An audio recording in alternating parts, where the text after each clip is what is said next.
savais qu'il fallait que je sorte. Parce qu'ils savaient qui j'étais. Et qu'ils m'ont proposé 3 des médicaments les plus toxiques. Alors que mes stats étaient à 78%. J'ai été sous antibiotiques et stéroïdes pendant quelques jours. Et j'ai suffisamment récupéré pour essayer de sortir. Il s'en est suivi une bataille de 3 heures. Ils ne voulaient pas me laisser sortir. Ils ont même appelé la sécurité et ont dit qu'ils me feraient arrêter comme menace pour la santé publique. 3 heures ridicules de dispute. Et à la fin, ils savaient que je n'allais pas céder. J'allais m'obstiner. Ils ont appelé ma femme. Un type a appelé. J'ai son nom et un enregistrement de la conversation. C'était un consultant en pneumologie. Et il a dit à ma femme, John mourra en quelques minutes s'il quitte le service. Pour essayer de me garder et de m'achever.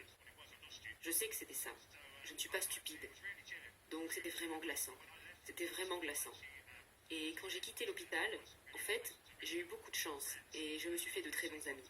J'allais dire des contacts, mais ils sont plus que ça maintenant. Des amis, ils sont venus à l'hôpital. Mark Sexton est venu. Et un gars, le docteur Chan. Et ils m'ont sauvé. Ils ont aidé à faciliter ma libération. C'était vraiment cela. Et je n'avais pas besoin d'oxygène.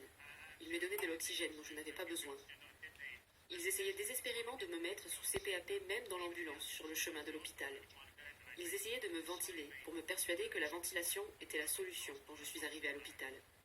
Et j'ai en quelque sorte dit non, non. Et j'ai été traumatisée parce que je savais ce qui se passait. Il n'y a rien de pire que d'aller à l'hôpital et vous n'êtes pas bien. Et là-bas, des gens en qui vous êtes censé pouvoir avoir confiance essaient de vous tuer. Voilà la réalité. Et j'ai une très bonne amie. Je me suis occupée de sa mère. Cette amie a vécu exactement la même expérience, presque mot pour mot, où elle était surveillée. Ils étaient agressifs dans l'ambulance. Son test était négatif à ce moment-là. Ils essayaient ensuite de cacher quelque chose pour lui faire prendre les mêmes médicaments. Et elle a fini par se libérer. Et ils sont assez rapides à vous libérer quand ils réalisent que vous n'allez pas prendre ces médicaments. Mais avec moi, ils ont essayé de me retenir. Ils étaient en fait assez intimidants et agressifs. Et c'est seulement parce que je suis en fait un homme solide et que je suis bien au courant de ce que font ces médicaments et de leur but que j'ai survécu. Pour être honnête avec vous, parce que j'ai regardé ces 2 gars en face de moi mourir. Eux, qui leur avaient fait confiance. Et oui, c'était glaçant. Tout ça était horrible. Pour être honnête avec vous, je n'ai absolument aucune envie d'y retourner.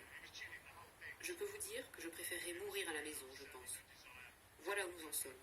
Je suis de retour au travail depuis environ 4 semaines maintenant. Et j'ai plutôt bien récupéré. Les avocats que j'avais, ou que j'ai, m'ont en quelque sorte guidé avec l'ivermectine et différents comprimés. En vérité, l'une des choses les plus difficiles à supporter était le brouillard cérébral. Et ce docteur Chan m'a préparé une liste de tout ce que je devais prendre. Ma femme a tout mis dans les petits pots pour le matin, le midi et le soir. Et j'ai été soignée.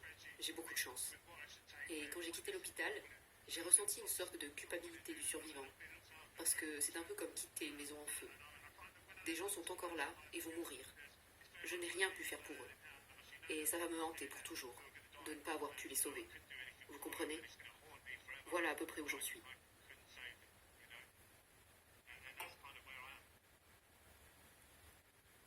Ce que vous décrivez ressemble à un film d'horreur, mais c'est la réalité. C'était un film d'horreur.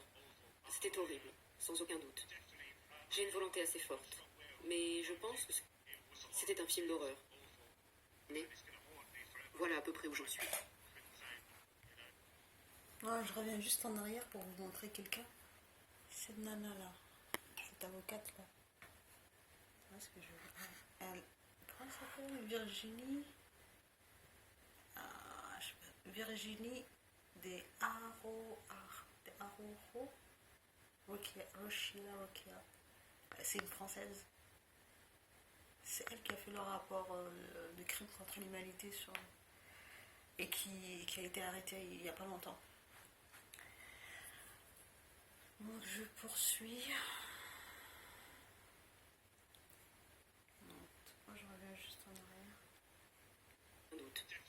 J'ai une volonté assez forte, mais je pense que cela m'a affectée mentalement. J'étais stressée et je suis restée éveillée 72 heures. J'avais trop peur de m'endormir. Juste au cas où l'un d'entre eux m'aurait injecté quelque chose.